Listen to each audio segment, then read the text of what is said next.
São Bartolomeu é um pequeno distrito de Ouro Preto que carrega boas histórias, doces de dar água na boca e muitas belezas naturais. Em 2021 foi selecionada pelo Ministério do Turismo como uma das 3 vilas que poderiam representar o país no concurso de melhores vilas turísticas do mundo, promovido pela Organização Mundial do Turismo, Agência das Nações Unidas. Banhado pelo Rio das Velhas com diversas cachoeiras e uma tranquilidade bem mineira, o lugar é um refúgio convidativo para os turistas. Nossa locomotiva do trem passou por São Bartolomeu para conhecer e entender um pouco mais desse local tão especial. No trem, a gente conta histórias sobre Minas e os mineiros. E aqui no podcast Nos Trilhos do Trem, vocês vão acompanhar um pouco mais dos bastidores das nossas expedições, curiosidades não contadas e, claro, muitos causos. Até porque a gente gosta de uma boa história, né? O mineiro adora um dedinho de prosa.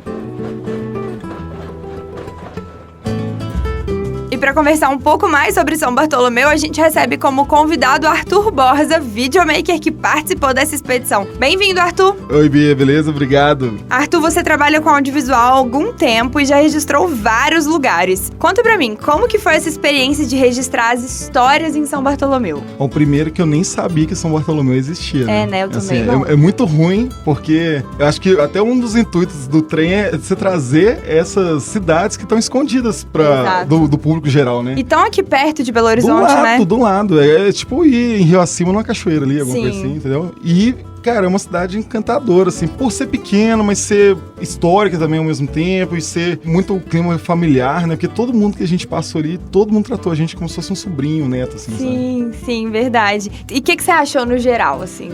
Gostou? A primeira impressão, como é que foi? A primeira coisa que eu fiquei com medo de ter aranha, né? Ah, é verdade, você tem medo de aranha, né? E aí a gente ficou numa pousada lá muito bonita, histórica também. A cidade, ela respira muito desse começo ali do período de mineração, né? É uma cidade muito encantadora por conta disso. E aí a gente foi conhecendo essas pessoas que mostraram pra gente que a cidade é não só feita desses pilares, mas delas também, da história de cada um, dessa tradição, né? Exato, que dá alma, né? Pra aquele lugar, assim, realmente muito especial. E você falou das pessoas, a gente começou nossa expedição com uma visita pela floresta Waimi, e fomos guiados pelo Roninho Guerra, que é vice-presidente do Comitê da Bacia do Rio das Velhas e uma das lideranças ambientais da região. O Roninho nos contou diversas histórias, incluindo o significado de Waimi. Aqui chama Rio das Velhas, né? Mas o nome Rio das Velhas chamava Rio Uaimi, que é velhas, ou região de velhas tribos descendentes. Ou avó água, porque tem muito sentido, né? Assim, que é.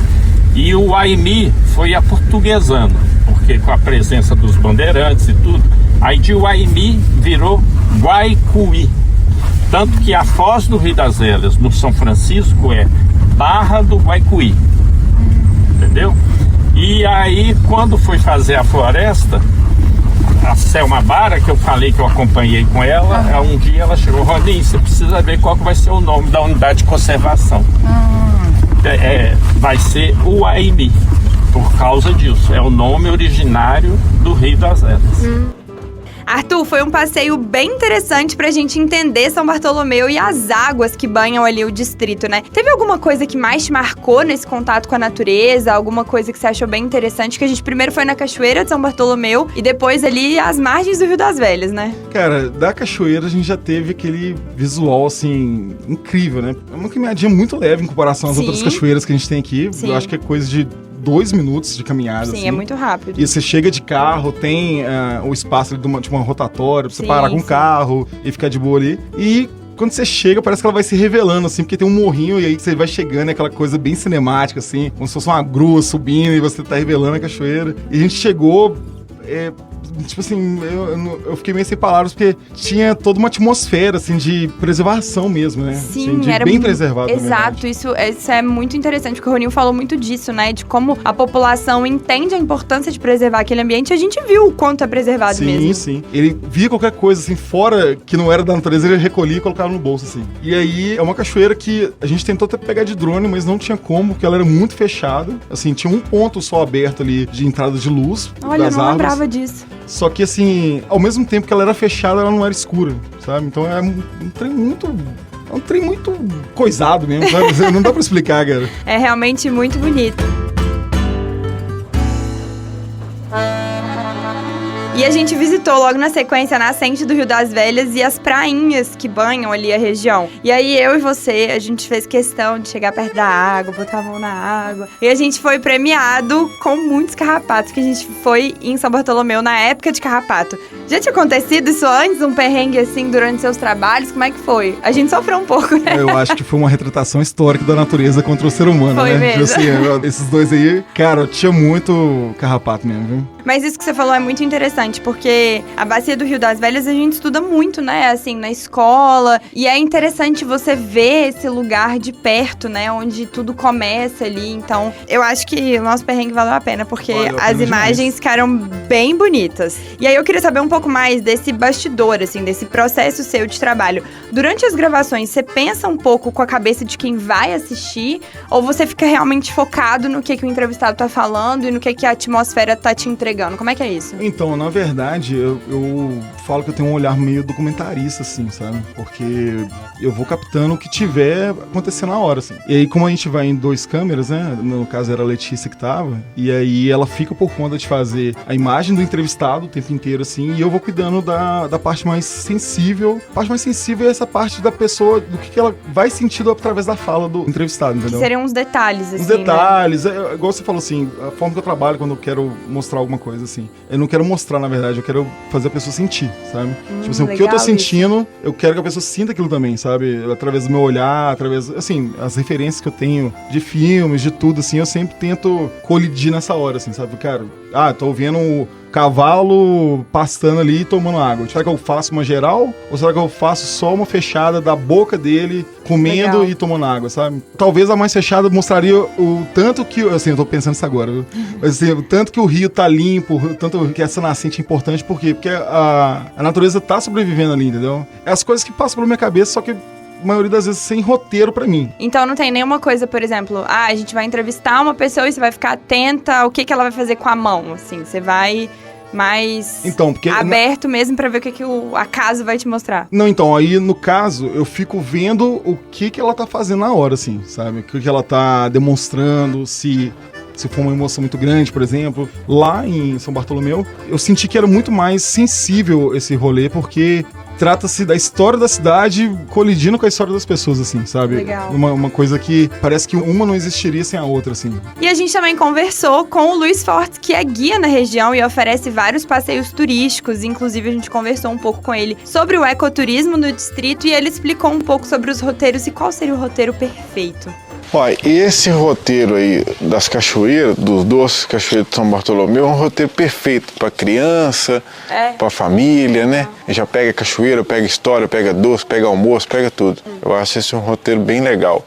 O do caiaque também é interessante, que é um passeio de 40 minutos, né? Chega a estar 1h20 no total do passeio. 40 minutos de descida, mais 20 minutos de deslocamento.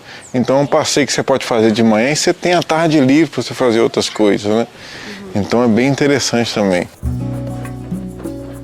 O Luiz é neto de uma família super tradicional na produção de doces. Já o Roninho é casado com a Pia, que ajudou a organizar a Associação dos Doceiros e Agricultores Familiares de São Bartolomeu. Aquelas conexões maravilhosas do interior, né? São Bartolomeu é muito reconhecida pelos doces, especialmente pela famosa receita que nasceu lá, que é a goiabada cascão. E nós conhecemos os avós do Luiz, que é a dona Serma e o seu Vicente, que são bem antigos nessa produção de doces. É um casal bem simpático e divertido, né, Arthur? Muito. Como é que foi esse papo? Você tava falando dos detalhes e foi uma conversa muito rica, assim, né? Porque os dois já são mais velhos, mas muito expressivos. Então, primeiro a gente tem que lembrar que o Luiz odeia goiabada cascão, né? É verdade, eu tinha esquecido disso.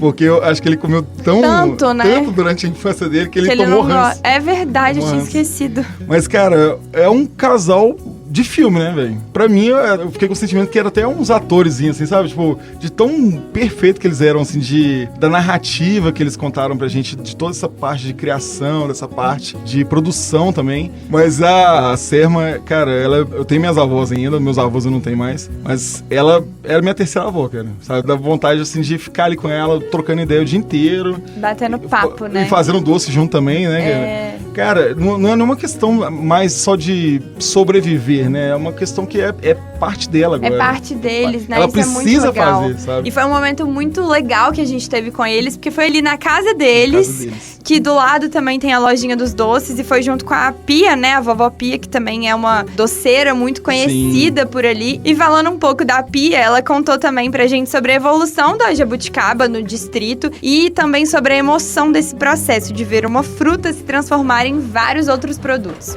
E a gente tem que valorizar as frutas que a gente tem nos nossos quintais, né? Então eu acho muito bacana que quando eu cheguei aqui, a jabuticaba só era usada para chupar. Hoje não, além de se transformar em doces, a jabuticaba foi muito valorizada. Hoje as pessoas vendem, o filho dela vende caixas e caixas de jabuticaba, que a jabuticaba se tornou o nosso ouro, né? O ouro de Ouro Preto, o ouro negro que a gente fala. Então, por exemplo, eu consigo fazer a geleia, o licor, o suco de jabuticaba, o vinho de jabuticaba, o doce em calda. Olha tantos produtos que faz de uma fruta. Então eu acho muito mágico mesmo. Eu me emociono, sabe? De ver uma fruta se transformar num docinho, uma geleia, né? Emocionante. E a jabuticaba, o Edu leva. Ainda vende a jabuticaba. Não posso ficar falando muito de coisas antigas, essas coisas, não, que eu me emociono também, fico emocionada.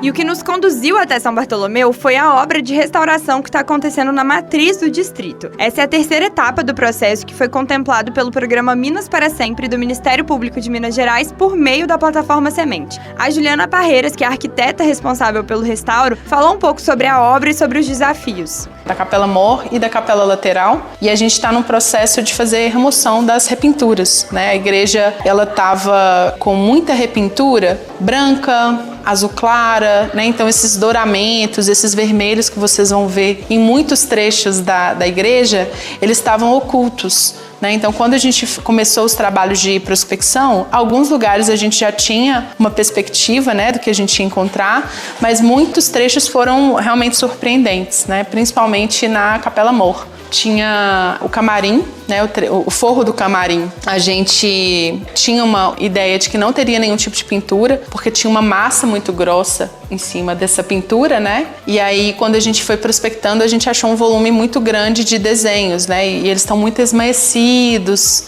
E aí tá realmente sendo um grande desafio para a gente conseguir trazer essas pinturas para fora, assim, para mostrar realmente tudo. Arthur, você já tinha acompanhado uma obra de restauração antes? Como é que foi? Nunca. Eu, assim, cheguei lá e você vê a grandiosidade que é uma restauração, né? Sim. Porque na minha inocência, eu achava que eram poucas pessoas trabalhando, assim. E eu achava que era um processo mais rápido. Eu pensei que era mais rápido. Quando eu vi o cara pegando o bisturi lá e raspando em milímetros, assim, minha ansiedade gritou. E eu falei assim, cara, só joga um solvente aí, vamos lá, eu já passo uma bucha aí, sabe? É muito legal, né? Foi uma experiência muito incrível a gente acompanhar cada pedacinho dessa obra. E eu lembro que essa parte específica, né, que era o restaurador, o Lucas, inclusive, ele tava com o bisturi nessa parte que você disse. Era uma pilastra, assim, e ele falou que tava há 2 meses naquele espaço. Nossa. E aí... Eu já tinha largado de mão, já. É muito interessante, porque eu lembro do Luiz falando que as senhoras já ficam ansiosas querendo voltar pra igreja, com a igreja pronta. E quando eu entrei e eu vi cada complexidade daquele trabalho, eu falei, gente, se me falarem que essa obra vai demorar mais sei lá quantos anos, eu acredito, porque é muito minucioso, né? É muito interessante. Mas, cara, o intuito deles é trazer a história de antes pro agora, sabe? Então, assim, quem não viveu naquela época das pinturas, da construção da igreja de fato, para as pessoas de agora terem contato com antes, entendeu? E isso daí é muito incrível, velho. E como é que foi fazer imagem lá dentro? Porque tinham vários andaimes, né? Assim, tá realmente em restauração, né? O processo tá acontecendo, então a gente entrou com EPI, enfim. Mas como é que foi pra poder fazer esses registros? Foi difícil? Foi muito difícil, porque além dos andaimes, cada andaime tem passarelas, né? Verdade. E aí, os buracos onde que estão alocadas as escadas, assim, pra gente ir subindo nos níveis, eles são muito curtos, assim. E eu sou uma pessoa relativamente grande, né? Eu mal conseguia passar ali. Então, assim, eu subi só no primeiro nível, porque também eu acho que por uma questão de segurança deles lá, eu não poderia ficar rodando tanto. Mas é igual a gente tá falando a respeito do Rio das Velhas, ali também foi a essência, porque eu tentei mostrar o olhar do cara fazendo a restauração, sabe? Assim, aquela imagem bem fechadona mesmo, porque o cara, ele não tá visando todo, ele tá visando aquele milímetro ali, que ele tem que restaurar aquele milímetro por vez, entendeu? E é como esse milímetro faz parte do todo, né? Assim, não, eles não estão restaurando uma coluna. Eles não estão restaurando uma peça só da igreja, eles estão restaurando a igreja inteira. Tem até uma parte que a gente tá entrevistando a Juliana, que a gente mostra o local onde que eles precisam tratar de uma maneira mais cirúrgica ainda a restauração. Eles tiram a peça do local e levam para uma mesa de operação mesmo, sabe? Aí fica o cara lá, se era milímetro, nem sei o que tem abaixo de milímetro, assim, pra você, porque o cara fica lá quase microscopicamente, assim, entendeu? Então, porque pra eles é importante que o todo esteja refeito, né? Refeito não, restaurado, na verdade. Sim, sim. E fiel, né, ali ao que eles estão fazendo. Ai, foi muito incrível, né? Eu achei uma experiência muito legal. Muito, muito. Eu não fazia ideia de como funcionava uma restauração. É uma cidade pequena, mas parece que tem uma história, assim... Gigantesca, né? cara.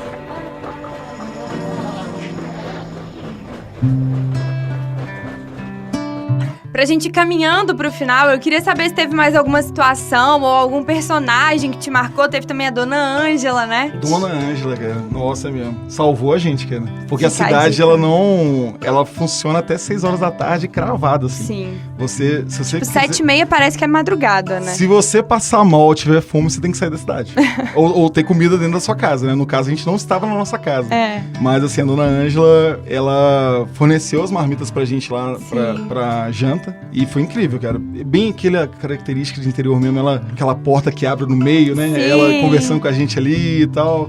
Todo mundo parece que tem um orgulho muito grande da cidade. Né? E até eu lembrei de uma coisa, na hora que a gente estava conversando antes. Eles têm uma preocupação muito grande das pessoas que estão chegando na cidade agora, né? Porque eu acho que já é um dado de qualquer cidade que vão chegando mais turistas, vão chegando mais pessoas para morar, que você vai extinguindo um pouco ali da natureza, de onde que ela tá construindo a casa, de onde que ela vai fazer o rolê dela. Então, assim, tem esse rolê dos nativos da cidade não quererem a chegada de novas pessoas por conta dessa desorganização, desse... Meio que pra não perder também essa essência ali, né? Exatamente. Então, assim, dá pra ver que as pessoas ali, elas amam muito o meio que elas vivem, sabe? Isso é interessante, porque a gente comentou no início, né, que a gente não conhecia São Bartolomeu, mas ao mesmo tempo quem conhece se apaixona demais. E quer mudar pra lá, né? Nossa, assim, a própria Pia e o Roninho, eles não são nativos, vamos dizer assim. Eles são daqui e foram pra lá há 40 anos e se apaixonaram pelas águas, pelas possibilidades ali da natureza. Arthur, muito obrigada por contribuir com a nossa conversa sobre São Bartolomeu, por participar desse episódio e também por costurar todas essas histórias em materiais tão sensíveis, como você falou, e que, enfim, contam tantas histórias aí pra gente. Eu fico feliz demais de fazer parte do trem. A gente tem muito material de Minas, assim, que as pessoas fazem, mas elas fazem focados em cidades que vão, de alguma forma, beneficiá-las financeiramente, né? Turismo, essas coisas. Eu acho que esse não faria nenhum resgate, não. Esse descobrimento das pessoas que estão assistindo o trem, verem novas cidades, verem novas histórias, verem novos locais para irem de lazer, assim, é muito bom. Na primeira vez que a gente gravou juntos lá em Caeté, eu não conhecia metade de Caeté. E eu praticamente passo lá todo dia, entendeu? Então, assim, eu acho que vale a gente cada vez mais descobrir quem está ao nosso redor e as cidades que estão ao nosso redor também, sabe? Olhar com carinho para esses espaços, demais, né? Nossa. Olhar com mais sensível também, né? Exato, sensibilidade, a palavra desse podcast de hoje. Adorei! Esse foi mais um episódio contando um pouco dos bastidores das nossas expedições, das curiosidades e dos causos. Para acompanhar os conteúdos completos, confira o nosso site trem.com.br e nos acompanhe nas redes sociais @Instituto Trem em todas elas. Lembrando que trem escreve com 2 Es. Dê 5 estrelas para esse episódio e fique ligado porque vem muito mais pela frente. Até o próximo! O Instituto Trem tem apoio da plataforma Semente, Kaoma e do Ministério Público de Minas Gerais.